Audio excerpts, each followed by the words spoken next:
Në Ditari në orës 13, ndër të tjera ju ftoj të ndiqni. KLP ka nisur sot intervistimin e 3 kandidatëve për krye prokuror në garë për këtë post. Janë Arta Marku, Sian Çela dhe Fationa Memçaj. Kreu i këtij institucioni, Gent Ibrahimi, garantoi se krye prokurori i ri do të zgjidhet brenda datës 14 dhjetor. Gra dhe fëmijë shqiptar në Alhol kërkojnë ndihmën e shtetit shqiptar për të dalë nga kampi. Grupi A2 CNN, Jul Kasapi dhe Ndrit Muftari arrin të gjejnë disa prej shqiptarëve që jetojnë prej muajsh mes të dhjetra e mira robërve të luftës në Siri. Zonja dhe zotrinj, ju përshëndes, mirë se vini në A2 CNN, ky është Ditari orës 13, mes të tjera zhvillimeve kryesore të ditës. Në këtë hapësirë informative ju ftojmë të ndiqni.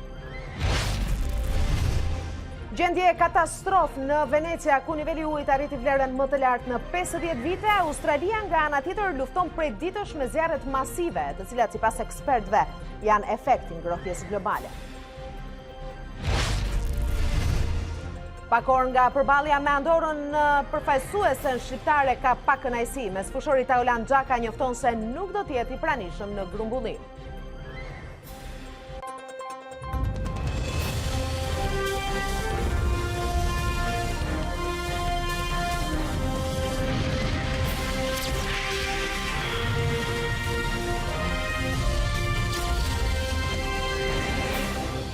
E nisim gjërësisht me zhvillimet kryesore të ditës. Deri në këto momente ka nisur me Arta Marku në intervistimi i 3 kandidatëve për prokuror të përgjithshëm.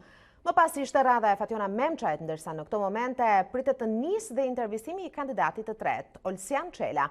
Një ditë më parë, Këshilli i Lartë i Prokurorisë vendosi mënyrën se si do të përzidhet kreu i ri i akuzës. Sipas kryetarit Gent Ibrahimi, kriteret do të bazohen antarët për votim do të jetë shkollimi dhe performanca e tyre si prokuror. Megjithatë, kolegja Anduena Allabani ka ndjekur deri në këto momente këtë seancë të sotme të intervistimit për 3 kandidatët për krye prokurore. Kam në këto momente live. Anduena, do doja ta nisja në fakt me momentet më delikate për zonjën Arta Marku, e para që ka dalë sot përpara KLP-s në këtë intervistë ku ka shpalosur dhe platformën e saj.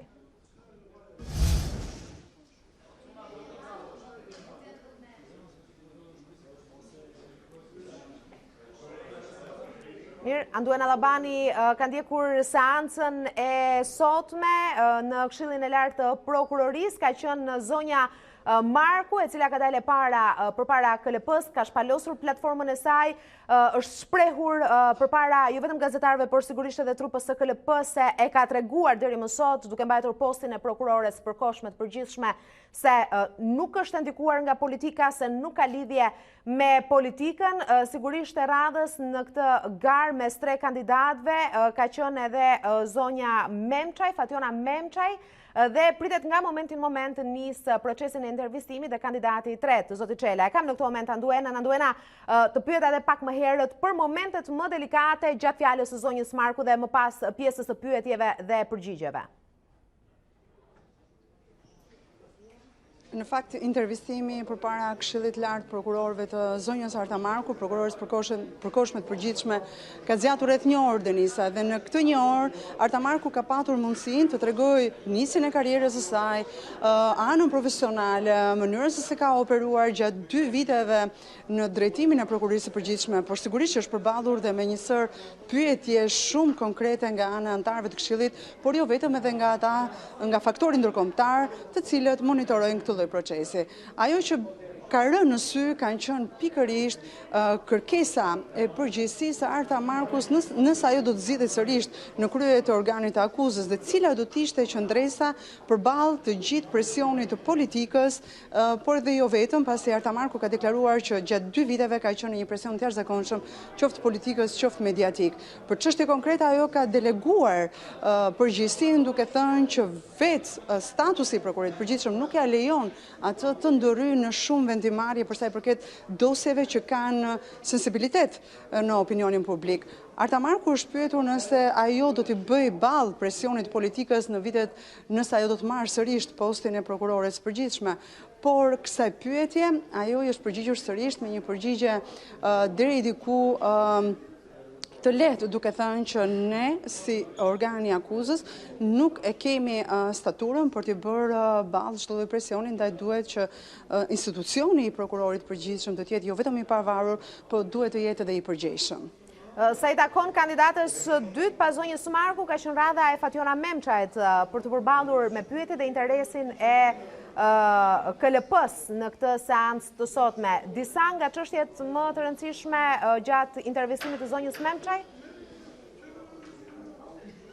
Ndryshe nga Arta Marku, zonja Memçaj ka kërkuar një prokurori më dinjitoze dhe më bashkëpunuese, pavarësisht atributeve që jep ligji dhe kushtetuta rolit të prokurorit në dosje të rëndësishme dhe sensibël. Ajo ka kërkuar që prokurori i përgjithshëm të ketë një rol vendimtar në shumë gjëra.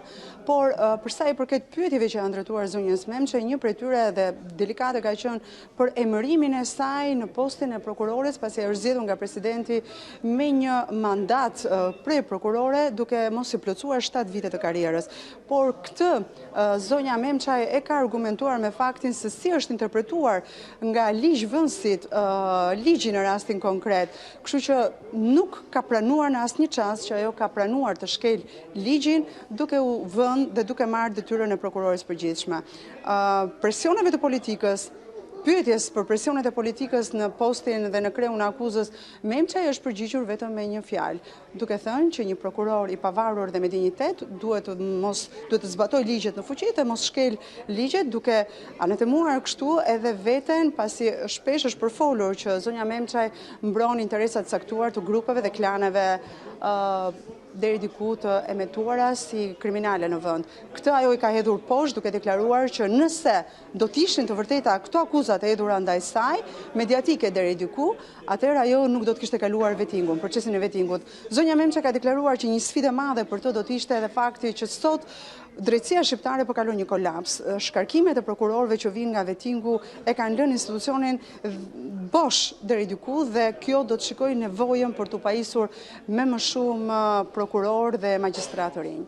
Dhe shoh që ende zoti Çela nuk ka nisur procesin e tij të intervistimit, pritet nga momenti në moment, por dihet Anduena që bazë për integritetin, meqense më përmende edhe procesin e vettingut, bazë për integritetin e kryeprokurorit të ri do të jenë pikërisht rezultatet nga vettingu për të tre kandidatët. Si paraqitet situata mes Olsian Çelës, zonjës Memçaj dhe zonjës Marku? Në fakt të tre kanë kaluar vettingun, për sa i përket tre kritereve që ka shtyll procesi i vettingut, dinjiteti, profesionalizmi, por edhe ana e pasurisë dhe argumentimi i të ardhurave në vite. Në fakt, deri tani të tre kandidatët duket sikur i plotësojnë të gjitha kushtet për të qenë prokurori i përgjithshëm, por jo vetëm CV-ja, që do të jetë një kriter bazë dhe një kriter i veçantë plus për këta kandidat, do të shikohet edhe ana e performancës së tyre, pra platforma që ata kanë dhe vizioni që ata kanë për të qenë më pas krye prokuror. Në fakt, duket se Olsian Çela është më i favorizuari dhe më i pëlqyeri nga ndërkombëtarët, por do të mbetet ora 1 për ta vendosur nëse ndërkombëtarët do t'i drejtojnë pyetje specifike zotit Çela dhe më pas do të shikohet se cila do të jetë platforma e tij dhe vizioni i tij për të patur një prokurori të pavarur politikisht, por edhe një prokurori eficiente për sa i përket mënyrës së hetimit dhe me ngritjen e institucioneve të reja. Denisa të Spaku duket se puna e prokurorit do të jetë shumë herë më e thjeshtë, do të luajë një rol administrativ më shumë se sa një rol hetimor. Unë e shikoj me sërtlir zotin Olsian Çela, ajo është ulur pranë gazetarëve, është në pritje që salla të lirohet nga institucionet e tjera të cilat e kanë marrë sallën për pak orë për të kryer procedura të tjera ligjore, kështu që do të presim edhe pak minuta që zoti Çela të futet. Unë nuk e di nëse do të kem kohë të drejtohem zotit Çela me një pyetje, nëse ai do të ketë diçka për të thënë për kameran tonë, por do t'i kërkoj linjën mbase më vonë. Faleminderit Anduena, do të jemi në pritje atëherë edhe për një prononcim të shkurtër zotit Çela përpara se ai të nisë edhe procesin e intervistimit përpara prokurorëve të KLP-s. Faleminderit.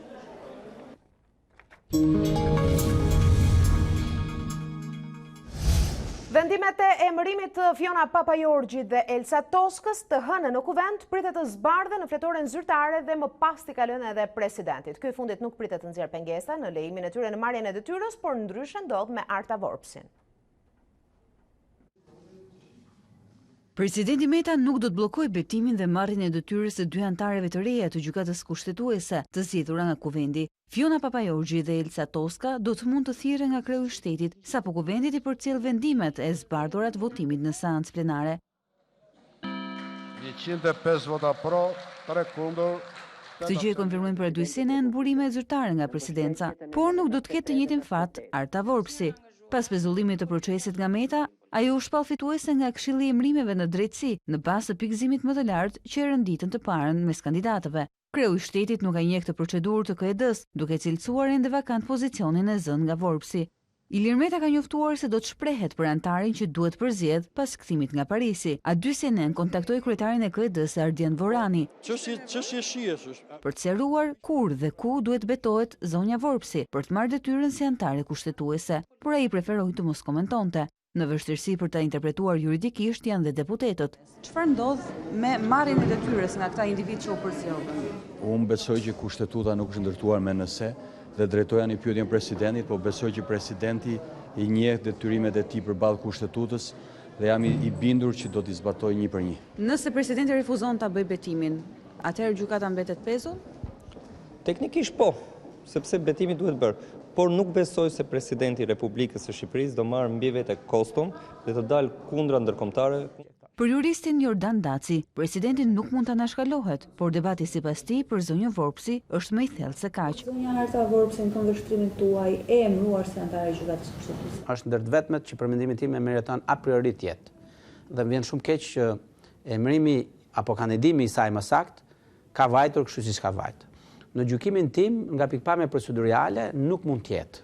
Në pritje të lëvizjes nga presidenti, majoranca ka shfletuar raste të ngjashme në Poloni dhe Ukrainë, për cilat është shprehur Komisioni i Venecias me opinione. Në njërin rast, betimi para presidentit është konsideruar formal, ndërsa në tjetrin, antari i përzgjedhur e ka bërë betimin para vetë gjykatës kushtetuese. Kolegji i posaçëm i apelimit do të shpallë më 21 nëntor vendimin përfundimtar ndaj një prej antarëve më të rinj të gjykatës kushtetuese, Besnik Muçi. Ish prokurori u konfirmua në shkallën e parë të vettingut, por vendimi u ankimua nga komisioneri publik. Në seancën e djeshme, komisioneri publik kërkoi shkarkimin nga detyrat e gjyqtarit Muçi. Sipas komisionerëve, Muçi kishte probleme me pasurinë. Kundër këtij qëndrimi ishte vetë gjyqtari Muçi. Ai kërkoi lënien në fuqi të vendimit që e konfirmoi në detyrë, duke pretenduar se çdo pasuri e tij ishte siguruar në burime të lishme. Në kohën kur gjyqtarët kanë një pak mesatare 10.000 euro në vit, vettingu sipas ambasadës amerikane tregoi se 1 në 3 prej tyre kishin pasuri mbi 250.000 euro. Llogaritë sipas ambasadës amerikane në Tiranë nuk flasin për gjë tjetër veçse për korrupsion. Lufta kundër këtij fenomeni është prioriteti i qeverisë amerikane edhe në Tiranë. Përmes një videomesazhi në rrjetet sociale, SBA sjellin në vëmendje nismat e ndërmarra për të luftuar korrupsionin në Shqipëri.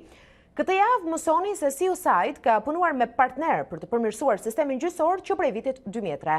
Ambasada e Shteteve të Bashkuara të Amerikës në Shqipëri do të vazhdojë të punojë me partnerët shqiptar për të ndihmuar ngritjen e një sistemi drejtësie që është transparent, eficient dhe i lirë nga korrupsioni.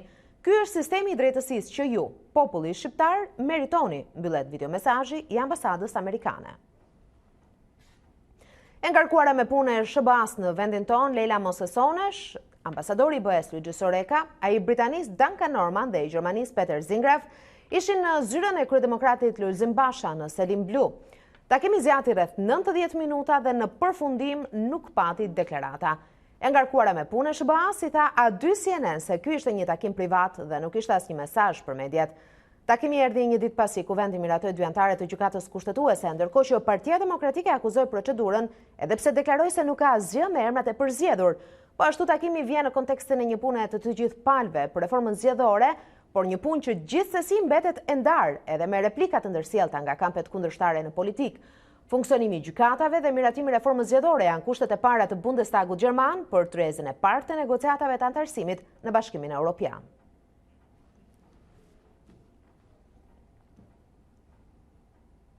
Ministri i Jashtëm gjerman Heiko Maas në një intervistë ekskluzive për Deutsche Welle ka deklaruar se Shqipëria dhe Maqedonia e Veriut duhet vazhdojnë pandalur procesin e reformave në mënyrë që të bindin skeptikët e mbetur dhe të hapet rruga e integrimit evropian. Gjermania është duke luftuar me të gjitha forcat për të arritur një qëndrim të përbashkët në BE, që bisedimet e pranimit me Shqipërinë dhe Maqedoninë e Veriut të fillojnë shpejt. Reforma në fushën e drejtësisë me të cilën Shqipëria po tregon një shembull të mirë në rajon është në rrugën e duhur, shpreh ministri i jashtëm gjerman.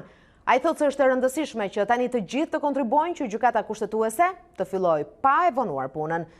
Edhe reformimi i ligjit të zgjedhjeve do të diskutohet me të gjitha forcat politike dhe shoqërinë civile dhe mas shpreh sigurisë për reformat që kanë të bëjnë me rekomandimet e OSBE-ODIHR mund të arrihet marrëveshje pa humbur kohë. Ai tha se parlamenti është vendi ku zhvillohen konfrontimet politike. Tani duhen propozime konstruktive dhe bashkëpunime serioze në interes të Shqipërisë dhe qytetarëve të saj. Sa i përket qëndrimit të presidentit francez, kryediplomati gjerman thotë se BE ka gjetur gjithmonë zgjidhje. Presidenti Macron ka shpjeguar se krah vazhdimit të reformave në Shqipëri dhe Maqedoninë e Veriut, i domosdoshëm është edhe reformimi i procesit të zgjerimit në BE.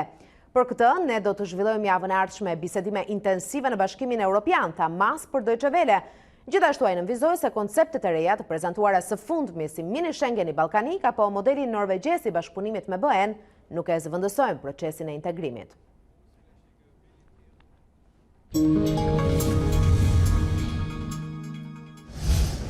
A2 CNN ishte në zemër të kampit Al-Holit në Siri, ku mes mira fëmijëve dhe grave arriti të gjej, të takoj e të bisedoj me shqiptarët.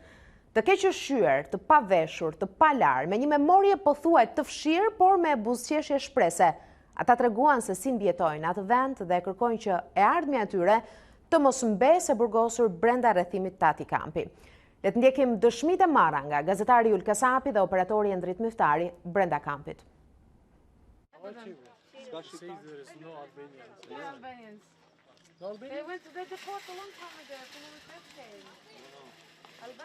Fytyrat e fëmijëve mes pluhurit dhe mbeturinave të shoqërojnë kudo në kampin Al-Hol.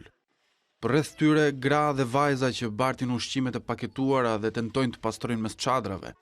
Janë më mira në Al-Hol. Jemi në brendësi të kampit Al-Hol, të paktën nga komunikimi që kemi pasur me disa nga gratë, ata nuk njohin asnjë shqiptar i cili jeton këtu, madje sipas tyre ata janë në një zonë teje të radikalizuar, tek e cila të paktën sigurisë fizike ne nuk mund të shkojmë të shoqëruar pasi është një zonë tepër radikalizuar, madje dhe aty javën e kaluar ka ndodhur të paktën 10 vrasje. Deri më tani ne po pyesim të gjithë personat që janë këtu nëse ata njohin shqiptar, por ende nuk kemi takuar një shqiptar. A ka shqiptar këtu? A ka shqiptar?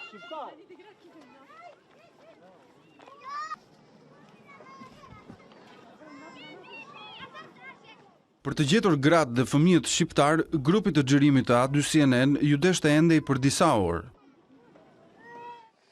Siguria fizike ka bërë një përjashtim, pra administrata ka bërë një përjashtim për ne duke na shoqëruar të paktën për një pjesë ku mendohet se ka gra shqiptare së bashku me fëmijët e tyre. Të paktën deri tani nga çfarë kemi komunikuar me gratë të cilat ndodhen këtu, që jetojnë këtu pranë këtë kamp, na kanë thënë se ata janë bërë gati për deportim. Ende nuk dihet nëse do të deportohen në një kamp tjetër apo nëse autoritetet shqiptare kanë bërë diçka për ta. Asnjë përgjigje në Shqip, në këtë kamp gjigant në kufi me Irakun.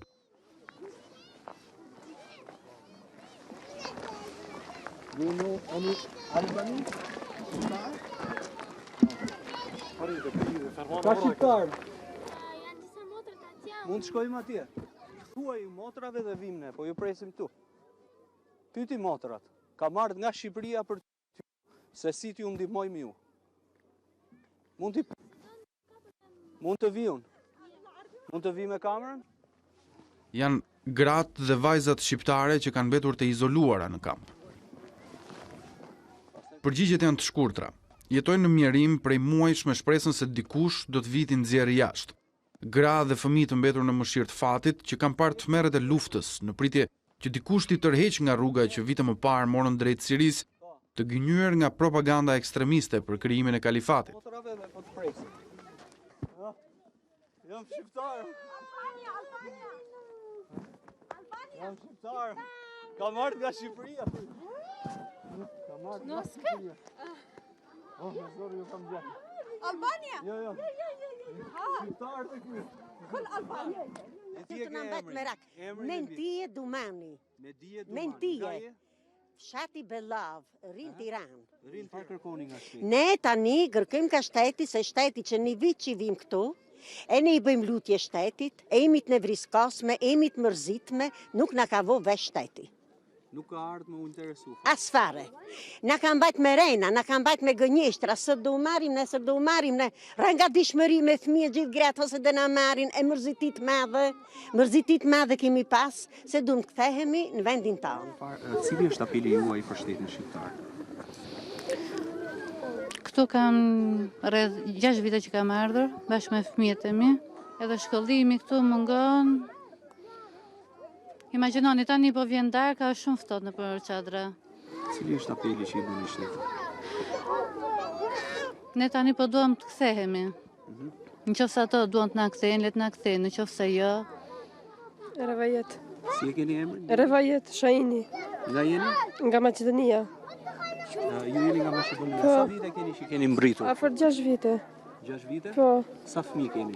4. Atëherë ju jeni paktën komuniteti shqiptar i Maqedonisë. A keni edhe ju një apel për shtetin atje? Si tjetë mund me na marrë, se këto kushtet i shifin vetë na për televizore, çfarë inqizojnë e çfarë nuk inqizojnë. Si të mund me na marrë, se srihet të dimrit të shftat. A është rrezik jetesa këtu? Po, është rrezik. Rrezik është për çdo send.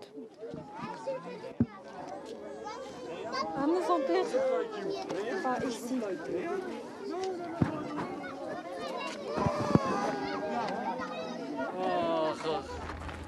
Gjetëm shqiptarët.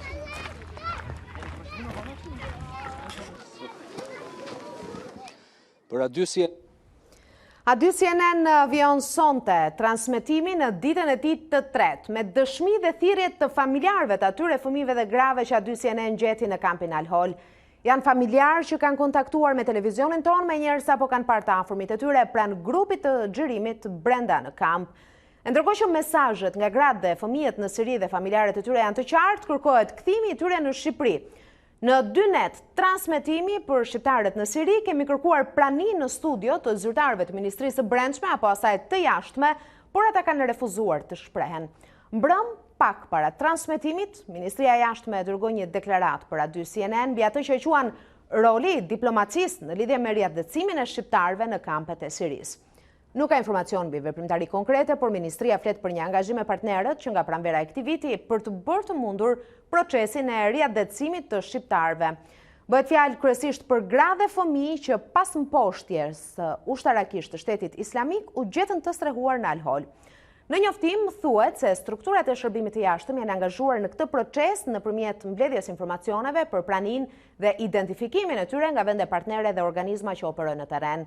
Ndryshime drastike në fushë betejën siriane të muajit tetor, si vendimi i presidentit Trump për tërheqjen e trupave amerikane nga Siria, marrëveshja turko-amerikane datës 17 tetor, si dhe marrëveshja Erdogan-Putin e 22 tetorit, e komplikuan ndjeshëm ndërmarrjen e veprimeve për riatësimin e shtetasve shqiptar në zonat e konfliktit në Siri, shprehet Ministria e Punëve të Jashtme.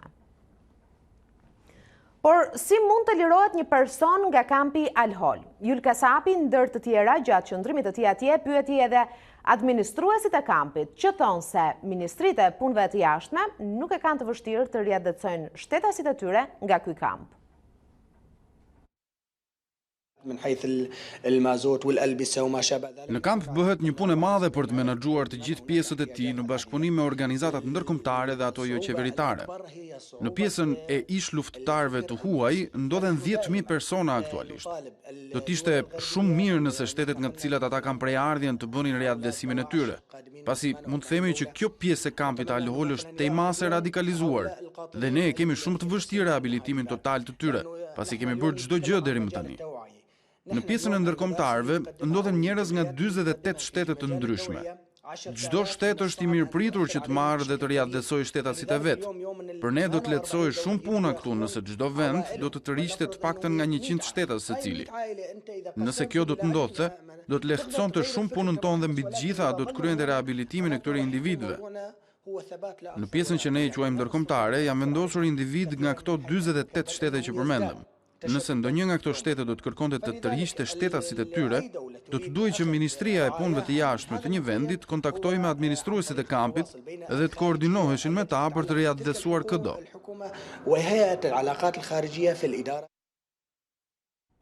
Ermir Gjinishi, Edlira Gjoni, Serbeza Gjie nga Kosova, Adrian Shtuni nga Shtetet e Bashkuarat Amerikës dhe kolegu Blendi Salaj ishin të ftuarit e Eler Tyzerit në transmetimin e mbrëmshëm në 2 CNN lidhur me fatin e shqiptarëve në Siri. Aty ku gazetari Ul Kasapi dhe operatori Endrit Myftari sollën dëshmitë tronitëse. A2 CNN ishte në zemër të kampit të Al-Holit, ku mes mira fëmijëve dhe grave arriti të shquaj, të takoj, bisedoj me shqiptarët. Dhe në një reportazh të zgjeruar, ata treguan se si po mbijetojnë në atë vend. Jam shqiptar. Albania. Kush të solli? Babi im kush. Babi? Ku është babi? Nuk e di. Albania.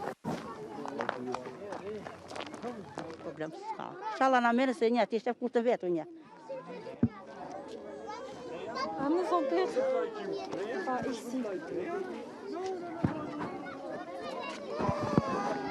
Do të kërkonim edhe detaje tjera për sa i përket asaj që ti ke përjetuar atje së bashku me kolegun Endrit Myftari. Pas gati 3 orësh kërkimesh, ishte një vajzë e vogël e cila foli shqip. Ajo tha po në gjuhën shqipe, unë jam shqiptare, madje na çoi dhe deri tek pjesa ku ajo ishte së bashku me familjen e saj. Do t'ishte shumë mirë nëse shtetet nga të cilat ata kanë prejardhjen të bënin riadresimin e tyre, pasi mund të themi që kjo pjesë e kampit Al-Hol është tejmase radikalizuar. 40 ton arë cilat i posedojnë, pra kanë dhe financa, kështu që kanë mundësi për të riorganizuar. Ç'na intereson kjo pjesë, sepse po flas për një territor ku mbeturinë e ISIS-it akoma vazhdojnë dhe punojnë. Realisht, përse duhet të prisim ne lejene që të bënte rastin Alvinit publik derisa të shkundeshim, dhe pse do të shkonte aty CNN-i në Siri për të parë, për të gjetur, për të na vërtetuar njerëz ku janë pamjet e ku janë dhe shqiptarët 5 orë brenda kampit u deshën një gazetare dhe një reporteri për të gjetur aty të paktën rreth rrotull, ajo tha 20 familje, po ndoshta janë edhe më shumë. Prandaj ju përgëzoj në mënyrë të jashtëzakonshme sepse ju keni bërë rolin e raporterit luftës. Aty është realisht luftë në një kamp i cili është i ndërtuar për të mbajtur një të shtatën e atij numri. Duhet që të lëshohen dokumentacionet nga autoritetet tona në aspektin autoritetit shqiptare. Në krahun tjetër në Kosovë është bërë një përpjekje mirë pa kohë më parë. Keni patur mundësi të kontaktoni me personat kthyer nga atje? Si e kanë përjetuar ata kthimin? Po, patjetër. Do të them janë dy gjëra paralelisht. Është një grup i grave dhe fëmijëve që kanë reaguar dhe më pozitivisht, vazhdojnë të hapen ndaj bashkëpunimit dhe tentativës së qeverisë për të punuar për ta dhe për ta sjellur kundër narracionin e tyre, pikë së pari religjioz. Dhe është një grup tjetër i grave, sepse ke parasysh shumica e grave janë në arrest shtëpiak. Dhe lëvizja e tyre është të kufizuar. Por është një grup i grave që tregon shenja të qarta që procesi i deradikalizimit të tyre do të jetë tepër i vështirë për shtetin. Por ne i kemi bërë ftesat tona, ne do donim që t'i kishim këtu, jo për t'i sulmuar, jo për t'i vënë në akuzë. Ne duhet gjejmë zgjidhjen Blendi. Ne po shkojmë drejt zgjidhjes. Njerëzit para të vërtetës, këta njerëz paguan.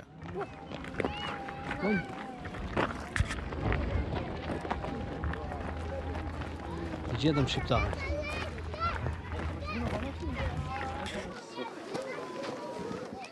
Për A2 CNN nga kampi Al-Hol Siri, Ul Kasapi.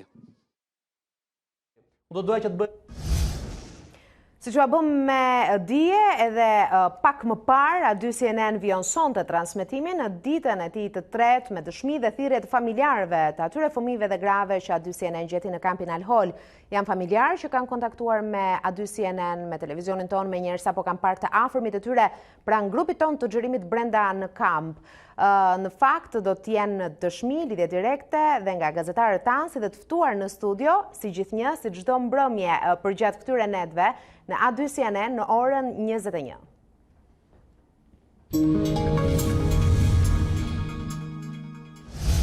Sheshat e kryeqyteteve botërore po zjen nga protestat. Kauza të ndryshme kanë ngritur në këmbë qytetarët nga Hong Kongu në Irak, nga Kili në Katalonja Demonstratat po përshkallëzohen gjithnjë më shumë. Protestuesit dhe policia u përleshën përgjatë gjithë natës në kampuset universitare dhe zonat të tjera të Hong Kongut, disa orë pasi një zyrtar i lartë i policisë tha se qyteti u udhëhequr nga Kina po shkonte drejt kolapsit. Forcat e rendit hodhën gaz lotësjellës ndaj aktivistëve që bllokuan rrugët, u vun zjarrin automjeteve dhe hodhën bomba molotov. Sipas policisë, dhuna ka arritur nivel vdekje prurës dhe efektive do të përgjigjen duke përdorur forcën. Trazirat kanë përfshirë prej disa javësh edhe kryeqytetin e Irakut, Bagdad. Forcat e sigurisë hodhën gaz lotësjellës për të mos lejuar protestuesit të kalonin urën Sinak, e cila çon drejt zonës ku gjenden godinat qeveritare dhe ambasadat e huaja. Të paktën 300 protestues janë vrarë që prej 1 tetorit, kur nisën manifestimet kundër korrupsionit, papunësisë dhe shërbimeve të dobta publike. Rrugët kryesore u mbyllën në Liban të mërkurën mes protestave të reja kundër presidentit Michel Aoun. Fjalimi i tij televiziv ndezi edhe më shumë revoltën kundër korrupsionit në politik dhe një person u qellua për vdekje.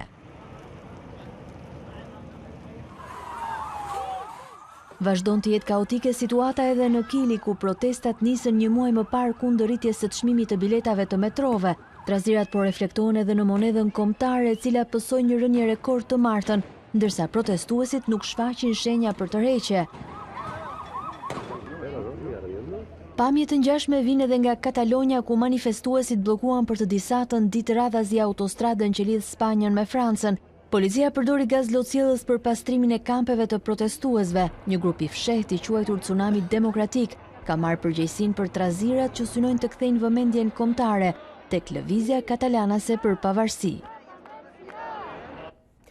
Gjendje alarmante në Venecia, pjesë të qytetit u përmbytën ndërsa niveli i ujit arriti vlerën më të lartë në 50 vjet, 1.87 metra. 2 persona kanë humbur jetën dhe autoritetet lokale shpallën gjendjen e katastrofës. Orë të vështira për qytetin italian të Venecias, niveli i ujit preku vlerat e 1.87 metrave, sipas qendrës së monitorimit të baticave, më i larti në 50 vjet. Vetëm në një rast që prej regjistrimit të dhënave në vitin 1923, vala e Baticës ka qenë më e lartë, 1.94 metra. Mediat italiane raportojnë për 2 persona të vdekur, ndërsa parashikohet se qyteti Lagun do të mbetet pengi situatës alarmante deri të premten. Imazhet tregojnë atraksionet popullore të Venecias të përmbytura plotësisht, ndërsa qytetarët lëvizin me vështirësi mes ujit që arrin deri tek gjuri. Niveli i lartë i ujit është një atraksion turistik, por për venecianët është një problem real. Për shembull, shtëpia jonë është në katin e parë dhe sa herë që niveli i ujit rritet, shtëpia jonë laget. Sheshi i San Marcos, një prej pjesëve më të ulta të qytetit, ishte mes më të prekurve. Bazilika e San Marcos u përmbyt për të 6ën herë në 1200 vjet dhe 4 prej përmbytjeve kanë ndodhur brenda 20 viteve të fundit. Kryebashkiaku Luigi Brugnaro shpalli gjendjen e katastrofës dhe paralajmëroi se përmbytjet do të linin gjurmë të përhershme. Një numër biznesesh shpësuan dëme të konsiderueshme dhe autoritetet lokale njoftuan se do të mbyllnin për 2 ditë çerdhet dhe kopshtet në qendrën historike. Italia u godit nga rreshje të dendura shiu të martën, me kushtet e këqija të motit që pritet të vijojnë edhe gjatë ditëve në vazhdim. Përmbytjen e sheshit San Marco në Venecia, një burr e pasi rastin perfekt për të perfeksionuar stilin e notit. Me rroba banjo, ai u filmua teksa përshkonte me not krol, atraksionin e famshëm turistik. Ndjekim pamjet pa koment.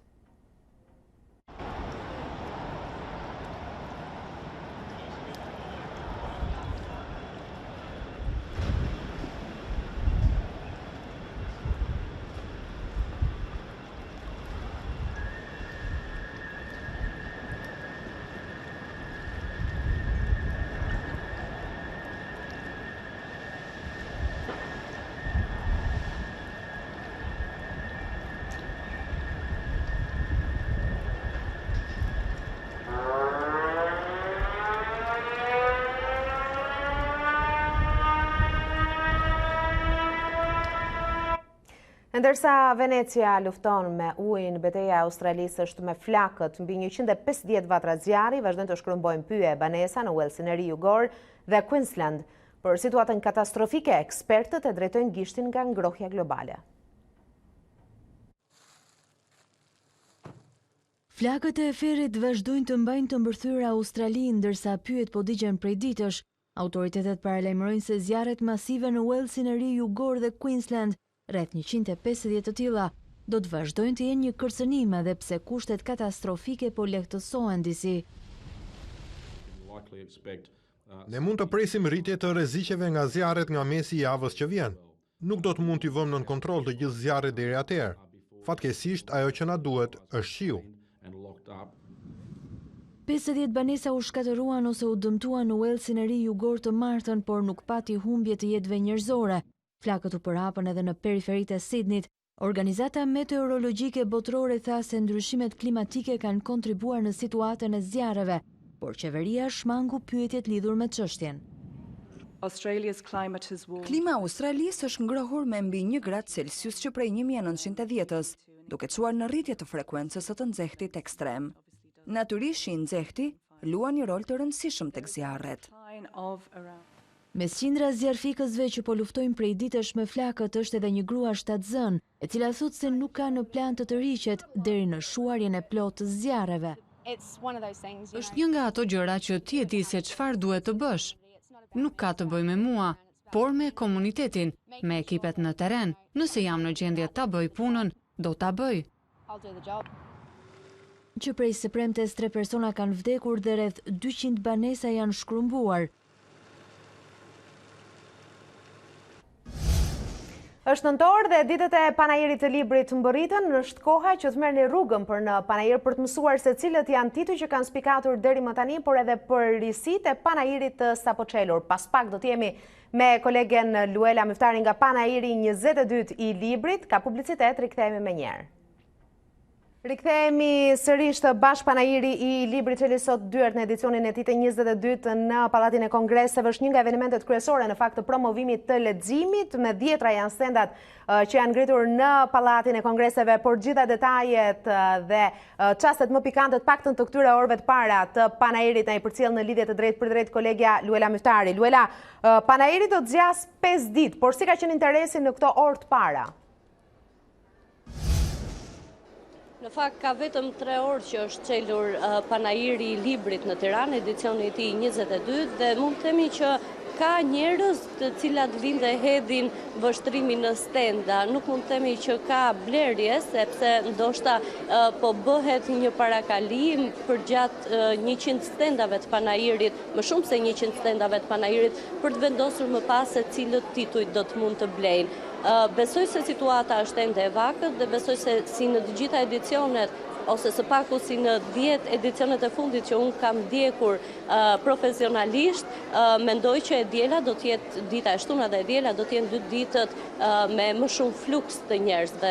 Gjithashtu dhe paraditja e së premtes, ku pritet që shumë nga shkollat dhe shumë grupe dhe klasat mund të organizohen për të mbërritur në panajirin e librit dhe për diskutuar për titujt më të rinj për fëmijë. Ndoshta është ende herët, Luela, për ta pyetur dhe ndoshta pyetjen do ta ripërsërisim sërish të dielën, por cili është trendi i këtij viti? Nëse flasim për prodhimet e reja, qoftë për gjinin apo qoftë edhe për autorët apo edhe për titujt që kanë spikatur deri në këto momente? Mund të themi që ky panajir në këto 10 vitet e fundit është më i miri sa i përket titujve. Janë më shumë se 800 tituj të cilat janë votuar për gjatë gjithë vitit, por enkas për panajirin nuk mund të them një shifër të saktë. Marrë në konsiderat nga panajiri në panajir, numërojnë rreth 800 vepra të reja që shtëpitë votuese kanë sjellur në këtë edicion të 22. Kryesisht janë romanet, kryesisht janë nobelistët, kryesisht janë ato vepra të cilat përpiqen të njofshin publikun edhe me histori dashurie. Që do të thotë mbetet ende letërsia roz shumë e frekuentuar dhe shumë e kërkuar, por po ashtu dhe nobelistët. Duhet thënë që shtëpitë votuese këtë vit kanë bërë një përpjekje të jashtëzakonshme për të sjellë në shqip thuajse të gjitha autorët e shkëlqyer në një kohë kur mbështetja për librin është shumë pak, si mbështetja financiare, si mbështetja nga Ministria e Financave për të ulur taksat mbi votuesit, si përpjekja e tyre për të sjellë më të mirët në shqip.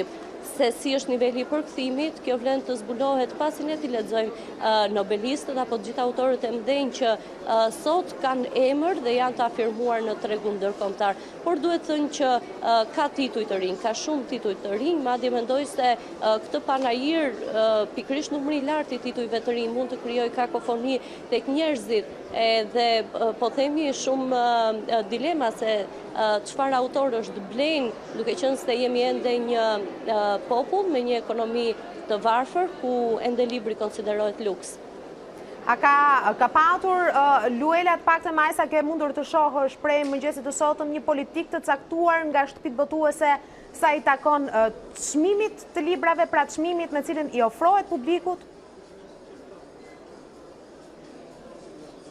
Në fakt ka pasur ulje. Në stenda sigurisht që ka ulje, por duhet thënë jo për titujt e rinj, shumë pak për titujt e rinj, shkon deri në 10% ulja për titujt e rinj, por për titujt të cilët kanë dalë më herët në treg, që i kalojnë 3 vite përvojë me lexuesi, duhet thënë që ato kanë një ulje më të madhe në stendat e këtij panajiri. Ashtu sikurse ka ndodhur po themi vitet e fundit, titujt të cilët janë promovuar më herët dhe që tashmë janë të vjetër në dalje në publikim, ato janë titujt të cilët shiten me më shumë ulje, po themi. Por sigurisht shtëpitë më të mëdha botuese që janë në Shqipëri dhe që funksionojnë në Shqipëri kanë ulje për të gjithë lexuesit. A ka shtëpi botuese Luela që kanë ardhur në këtë panajir nga Kosova, nga Maqedonia e Veriut, nga Malizi? Po duhet thënë që kanë britur dhe nga Kosova, Shqipëria dhe Malizi, për ta sigurisht që është disi më e vështirë pasi në shtetet e tyre, po themi vetëm Prishtina ka një panajir të këtij lloji ku Tirana, botuesit nga Tirana shkojnë dhe promovojnë titujt e rinj. Kosova është ajo që mban më shumë stenda në këtë panajir, po themi nga Maqedonia dhe Malizi, por në të trija shtetet kanë mbërritur në këtë edicion të 22 të panajirit, duke sjellë kështu vepra të cilat i flasin shqip të gjithë publikut shqiptar. Mund të themi pa diskutim që ky është një panajir mbar shqiptar, pasi mund të gjejmë vepra që nga gjua e arbëreshve deri tek gjua, domethënë dialekti geg, ai tosk, po edhe standardi letrar. Kështu që është një panajir mbar kombëtar. Po themi nga 100 stenda apo nga 100 shtëpi botuese të cilat janë pjesë e këtij panajiri, mund të themi se mbi 20 prej tyre vijnë nga Kosova, Maqedonia dhe Malizi. Dhe në përfundim, ditën e diel, do të ketë çmime letrare për këtë vit? Do të ketë dhe mendohet që këtë vit çmimet letrare do të jepen që të shtunën, në mënyrë që të gjithë lexuesit kenë mundësi që në ditën e diel, pra ditën e fundit të panajirit, të kenë mundësi t'i blejnë, vrapojnë për t'i blerë autorët më të mirë shqiptar. Faleminderit Luela, do të kesh ditë intensive të ngjeshura, por sigurisht edhe me larmi ngjyrash apo titujsh, librash, kopertinash që do të mund të na i sjellësh sigurisht edhe në ditët e fundjavës. Faleminderit.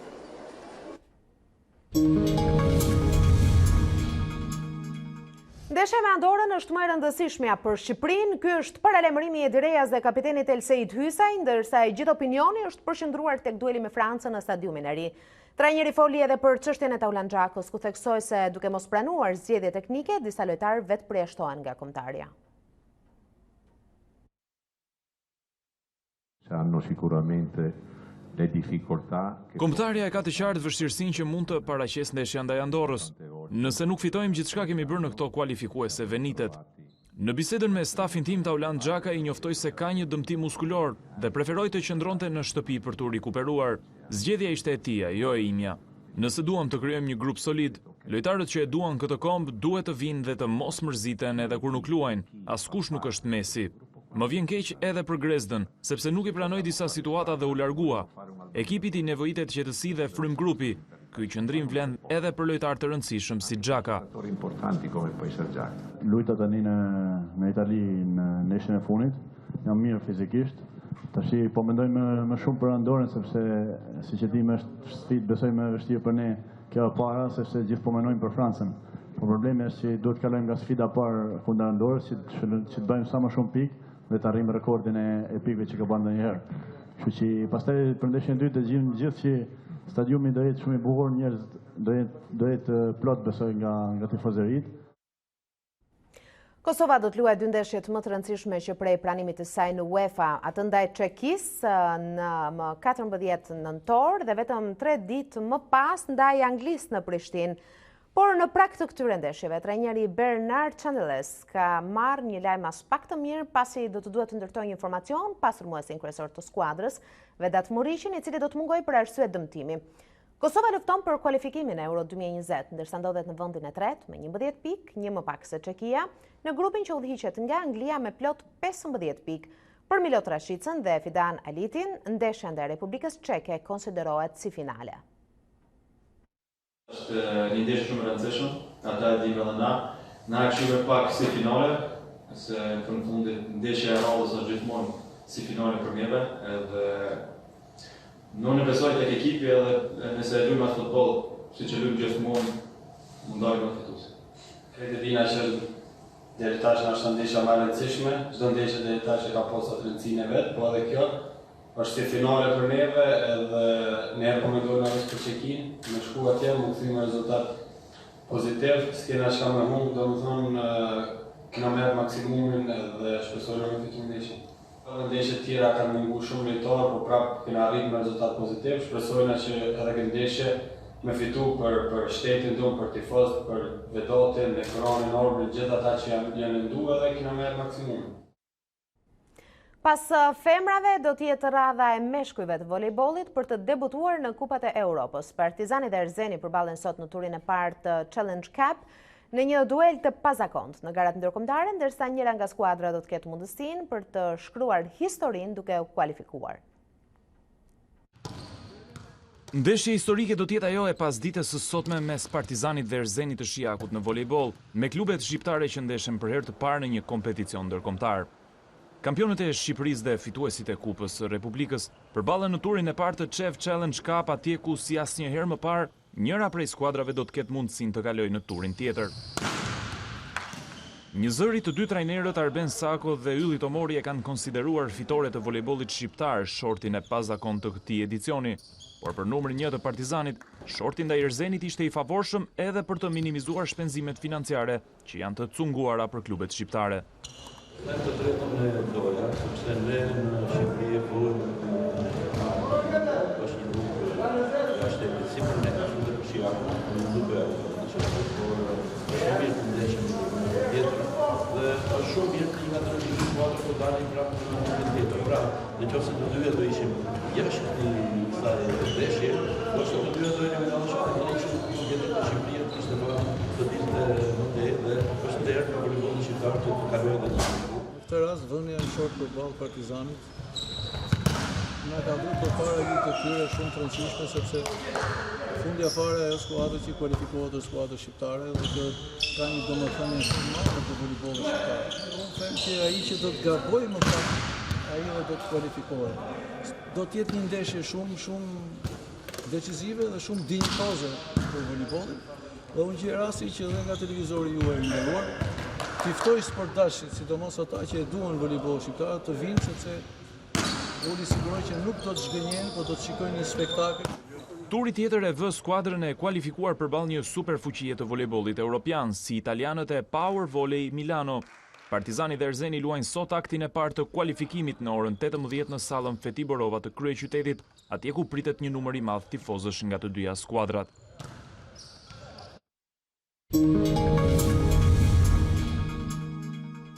Pa. Sa vjeç je? 10.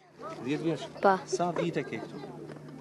Sa vite 7 muaj. 7 muaj ke që ka ardhur këtu? Që ka Siri? Në Siri? Që kur ka ardhur në Siri? Sa vjeç ke qenë? Se di. Se mban mend? Kush të solli këtu? 7 vjet ka që ka ardhur, llogaritë vet sa i bie. Llogaritë sa i bie, 7 vjet ka që ka ardhur këtu. Kush të solli? Babi im kush. Babi? Kush babi? Nuk e di. Gra dhe fëmijë shqiptar në Alhol kërkojnë ndihmën e shtetit shqiptar për të dalë nga kampi. Grupi A2 CNN, Jut Kasapi dhe Ndrit Miftari arrin të gjejnë disa prej fëmijëve dhe grave që jetojnë aty. Sonte, në mbrëmje, në orën 21, mos humbisni transmetimin maraton për të tretën natë me radhë, kësaj here me familjarët nga Shqipëria në Maqedoninë e Veriut të intervistuarve ta në kampin sirian. Apeli ndaj shtetit shqiptar është një, kthimi në Shqipëri. Për zhvillimet më të fundit mund të na ndiqni në faqen tonë të internetit a2cn.com, sikurse mund të informoheni në korale dhe duke klikuar në faqet tona zyrtare në rrjetet sociale. Bashkë ndajemi këtu, ju lë në shoqërinë e kolegut Erion Dyshin aty sot. Mirupafshim.